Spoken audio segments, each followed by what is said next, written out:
Okay, y'all. My name is Tammy Dotson. I am Charles Franklin Dotson's daughter and Joan Blakely Dotson's daughter. My parents were killed in a car accident when I was 3 in Sandusky, Ohio. And it has been a life journey for me. I'm one of 4. And I'm very proud of my parents. Now, they said that my daddy I fell asleep underneath the wheel, but I don't believe that's how it happened. He was going very fast, like as if he was running from somebody. He knocked down like 100 yards of guardrail and ended up killing him and my mother. And all 4 of us made it and survived. And it's been a life journey. So, my brother, I had one brother, Scotty, and he ended up being a tour bus driver for Disney World for a long while. My sister Marsha ended up having her own business, cleaning homes, and my sister Beth was a mortgage broker and also a realtor and sold homes. I was an entrepreneur and had my own lunch wagons for many a year in Florida and in South Carolina. I love to cook, and thank goodness that my in-laws, my first in-laws, taught me how to cook. And I do a good job at it. Thank you, Mama Julia and Mama Judy. So you asked me why I'm planning inside. It's because I have a jealous, possessive ex-boyfriend that I'm trying to escape. I did escape him once and got gone, but I had to come back because someone stole my identity and he broke my phone. So Lexington County couldn't get in touch with me. So, and then I didn't have no GPS, and that sucks on the road. Oh my goodness. Anyway, so I ended up having to beg for food, my sister Beth and I, and gas, food, and everything. Anyway, she had to go back to Arkansas because it got so rough on the road. Almost froze to death in Huntsville, Alabama, and I survived. It's alright. So, what I'm trying to say is, we worked very hard all of our lives, and I do believe in hard work. If you want anything, you need to work for it. You don't go stealing and go robbing and lying, and it's just ain't the way it happens, okay? And if it does, it's not going to work out well for you.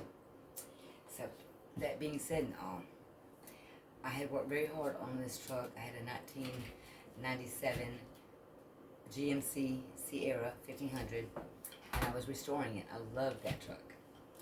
And I had a toolbox on the back, you know, because I have to fix things myself. I'm not married. And not saying that'll never happen again, but Ladybug, that's my baby down there. Anyway, and her name is Lady.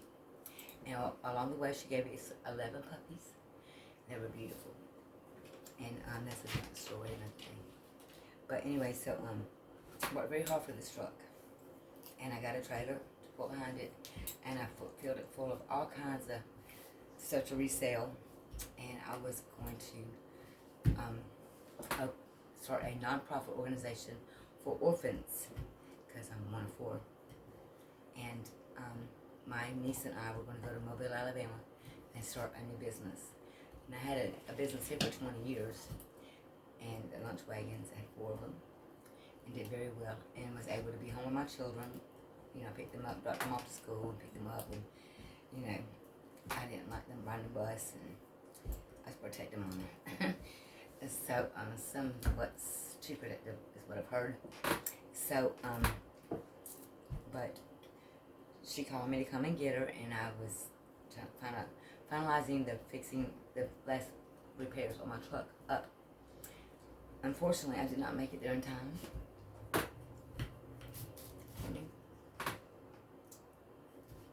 She was brutally murdered in Hot Springs, Arkansas. My only niece. And I was stranded there for 7 months. And I was robbed. I would sort of sit there and shut up and watched everyone steal all of my belongings that I worked hard for. But I'm alive, and they didn't kill me or rape me, so I'm very much glad that didn't happen. But I was unable to bring her home with me. Coming back here anyway. So, after 7 months, it was hard. I was told to shut up. I ended like she did. But by the grace of God, I got to come home to my children and my ex-boyfriend. So, that being said, not sure what really happened.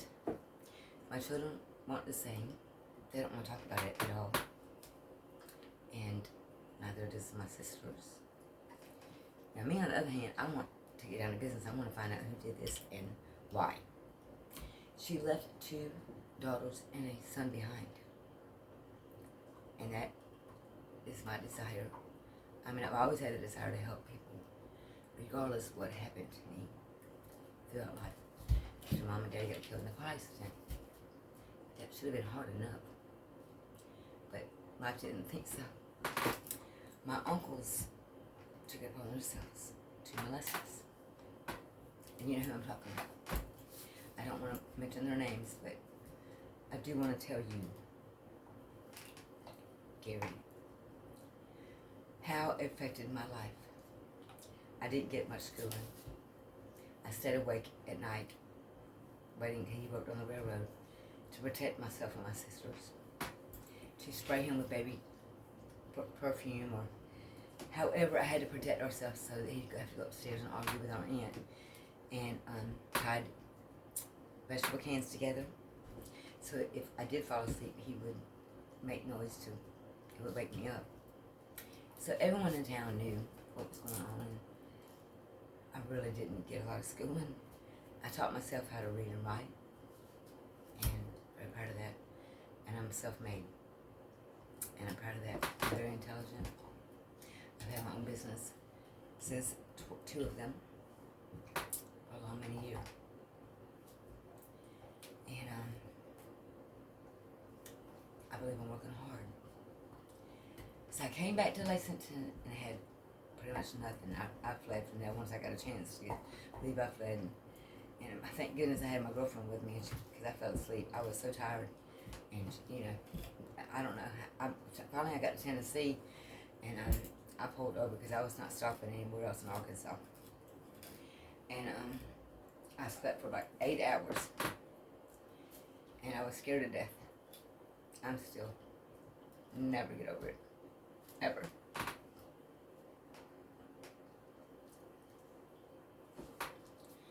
So I came back and I put myself back together the best I could.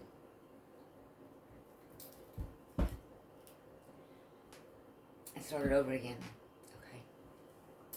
As you can see, I make things and sell at the markets, and make hanging swings and beds and hangers. And my Aunt Sharon taught me this when I was a very young child, 7 years old, never to death. And anyway, so I put everything back together, and I had a lot of stuff in storage in Kentucky, and that's another story. But anyway, this woman was able to steal my identity and completely wipe me out, my checking account out.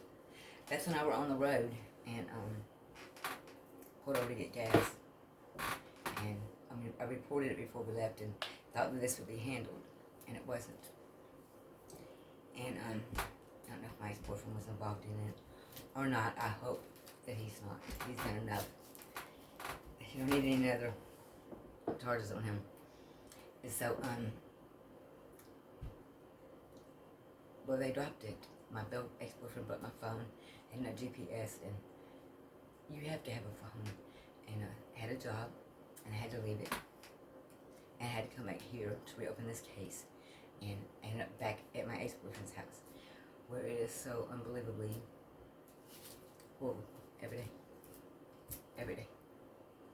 That's why I'm planting my flowers again in this room. I went out there on Mother's Day, and I love the outside. I love gardening. I love people. And I'm going to get this nonprofit organization going again if it kills me. Now, I got hired on with UPS, but he intervened. And before I knew I had to be to work, I didn't know I was supposed to be there. So I didn't keep my job. And he's done everything he could possibly do to hinder me in my life growth, my passage with God. And that's my heart desire, is to help as many orphans as I can before I die. And this has been going on for 6 years. And I'm not going to give up. I'm not. And he thinks he's going to beat me down, and he's done a good job at it sometimes, but he ain't going to win. We got court the 22nd. Now I've got a ticket that's going to hinder my license with UPS or FedEx if I don't get it paid by the 22nd. But also I wrote the judge a letter letting him know what I was going through. And if there's anything that y'all know of that can help me $600 to get this paid, or an agency or something, so that I don't lose my license and I can go forward with my life. I want to move back to Alabama. My children were born. They've not been a great big help. I came back here with a trailer, and I asked my children, y'all help Mama enclose this trailer, because this is what I want to do the rest of my life. I mean, like, travel and tell everybody about God, and maybe they could speak a little nicer to people, reconsider how they talk and treat one another, and make this world a better place to be in. And I make like little bracelets for them and rings on it, and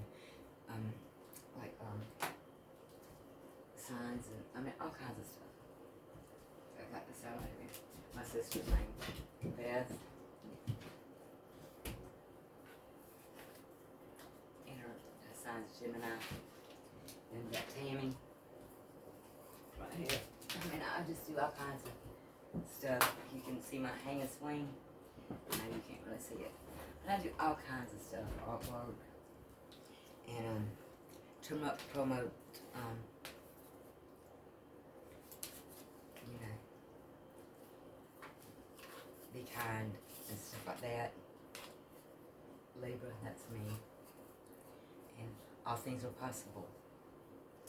So if y'all have any idea, I'd really love it. You can share it with me. All things are possible. My email is allthingsarepossible2023@gmail.com. And I would love anything that you got to share with me.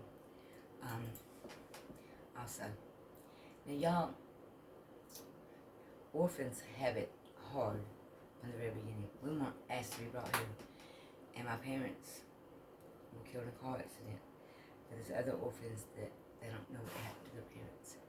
So y'all, before you go judging people, please consider your actions and how you look at them.